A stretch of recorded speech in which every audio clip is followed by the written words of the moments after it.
ಚಾರ್ ಧಾಮ್ಗಳು. ಹಿಂದೂ ಸಂಪ್ರದಾಯದ ಪ್ರಕಾರ ಭಾರತದ ಚಾರ್ ಧಾಮ್ಗಳು ಯಾವಂತ ಗೊತ್ತಾ? ಭಾರತದ ನಕ್ಷೆಯ ಮೂಲಕ ಅವು ಯಾವಂತ ನೋಡೋಣ. ಮೊದಲನೆಯದು ಉತ್ತರಾಖಂಡ್ ರಾಜ್ಯದ ಚಮೋಲಿ ಜಿಲ್ಲೆಯ ಅಲಕಾನಂದ ನದಿ ತೀರದ ಬದ್ರಿನಾಥ್ ಅಥವಾ ಬದ್ರಿಕಾವನ.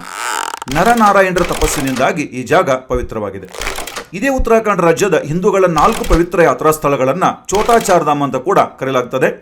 ಅವುಗಳೆಂದರೆ ಗಂಗೋತ್ರಿ, ಯಮುನೋತ್ರಿ, ಕೇದಾರ್ನಾಥ್ ಮತ್ತು ಬದ್ರಿನಾಥ್. ಎರಡನೆಯದು ಗುಜರಾತಿನಲ್ಲಿ ಗೋಮತಿ ನದಿ ಅರಬ್ಬಿ ಸಮುದ್ರವನ್ನು ಸೇರುವ ಸ್ಥಳದಲ್ಲಿರುವ ಪುಣ್ಯಕ್ಷೇತ್ರ ದ್ವಾರಕೆ. ಇದು ಶ್ರೀಕೃಷ್ಣ ನಗರಿ ಅಂತ ಕೂಡ ಕರೆಯಿಸಿಕೊಳ್ಳುತ್ತದೆ. ಮೂರನೆಯದು ತಮಿಳುನಾಡಿನ ರಾಮೇಶ್ವರಂ. ಶಿವಭಕ್ತನಾದ ರಾವಣನ ಹತ್ಯೆಯ ಪ್ರಾಯಶ್ಚಿತವಾಗಿ ಶ್ರೀರಾಮಚಂದ್ರ ಪ್ರಭು ಇಲ್ಲಿ ಶಿವಲಿಂಗವನ್ನು ಸ್ಥಾಪಿಸಿದರು. ನಾಲ್ಕನೆಯದು ಒಡಿಸ್ಸಾದ ಪುರಿ ಜಗನ್ನಾಥ ಮಂದಿರ.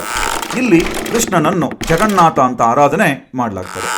ಆದಿಶಂಕರಾಚಾರ್ಯರು ಶೈವ ಮತ್ತು ವೈಷ್ಣವ ಮತದ ಪ್ರಚಾರಕ್ಕಾಗಿ ದೇಶದ 4 ದಿಕ್ಕಿಗೆ 4 ಧಾಮಗಳನ್ನು ಗುರುತಿಸಿದರು. ಬದ್ರಿನಾಥ, ದ್ವಾರಕೆ ಮತ್ತು ಪುರಿ ವೈಷ್ಣವ ಮತಕ್ಕೆ ಸಂಬಂಧಿಸಿದರೆ, ರಾಮೇಶ್ವರಂ ಶೈವ ಮತಕ್ಕೆ ಸಂಬಂಧಿಸಿದೆ. ಬದ್ರಿನಾಥ ಸತ್ಯಯುಗ, ರಾಮೇಶ್ವರಂ ತ್ರೇತಾಯುಗ, ದ್ವಾರಕೆ ದ್ವಾಪರ ಯುಗ ಹಾಗೂ ಒಡಿಸ್ಸಾದ ಪುರಿ ಕಲಿಯುಗಕ್ಕೆ ಸಂಬಂಧಿಸಿದೆ ಅಂತ ಆದಿಶಂಕರಾಚಾರ್ಯರು ವ್ಯಾಖ್ಯಾನ ಮಾಡಿದ್ದಾರೆ. ನಮಸ್ಕಾರ.